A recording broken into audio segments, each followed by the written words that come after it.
We do have breaking news in Mexico. The country's leftist presidential candidate, Andres Manuel Lopez Obrador, sometimes called AMLO, riding a populist wave to become the country's next president. CNN's Leila Santiago is live in Mexico City with more. What a night, Leila. Tell us what's happening there. Well, Allison, what really has been made clear by voters is that they're looking for someone to tackle corruption and violence in Mexico. That was made very clear by the choice of AMLO. That was his platform. But also what's very clear is that this could be a big change in the U.S. and Mexico relationship. I mean, last night when he spoke of the U.S., he says he wants friendship and cooperation in development. He wants mutual respect between the two countries. President Trump also making a statement. He took to Twitter saying, hey, looking forward to working with you. But there are some pretty big issues to tackle here. Immigration. I mean, AMLO wrote a book called Oye Trump, that means Listen Trump, in which he really spoke out against this idea of El Muro, Trump's wall, saying that is not a solution to anything. And then you have NAFTA, that free trade agreement that has been going back and forth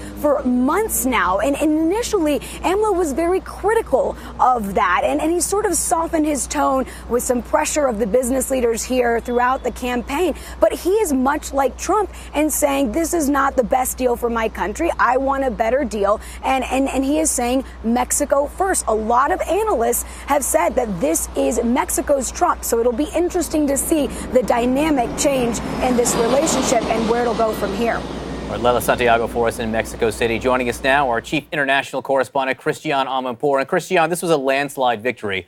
We can talk about what it means for Mexico, but if you look at this from a bigger picture, whether it's from the left or the right, around the world for the last 12 months, we really have seen the upending in some ways of the entire world order.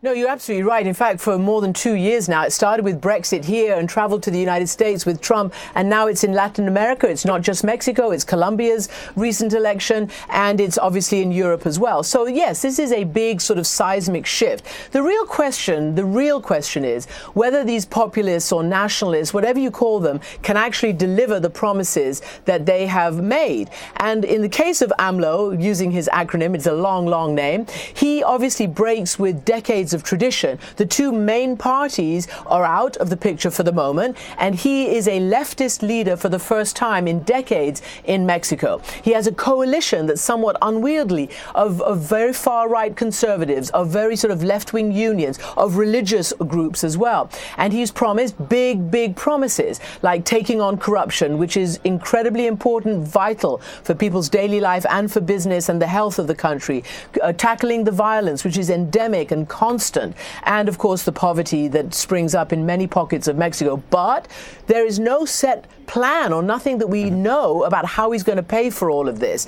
And on the other hand, as Leila was talking about, he's going to have to figure out how to thread that needle in his relationship with Donald Trump's America and with President Trump himself. Because yes, the president sent out a nice tweet, but he has to really sort of straddle the line. How do you stand up for Mexico, refuse the wall, refuse to pay for the wall, don't look like Donald Trump's puppet or lapdog, and at the same time don't so antagonize your big neighbor to the north that it backfires on you. So a huge amount of balancing act and no clear design as at the moment of how they're going to do it. But this is replicated now, Canada, Europe, all over the place. People are trying to figure out how to deal with this massive disruption and dislocation that's happening now in many parts of the world.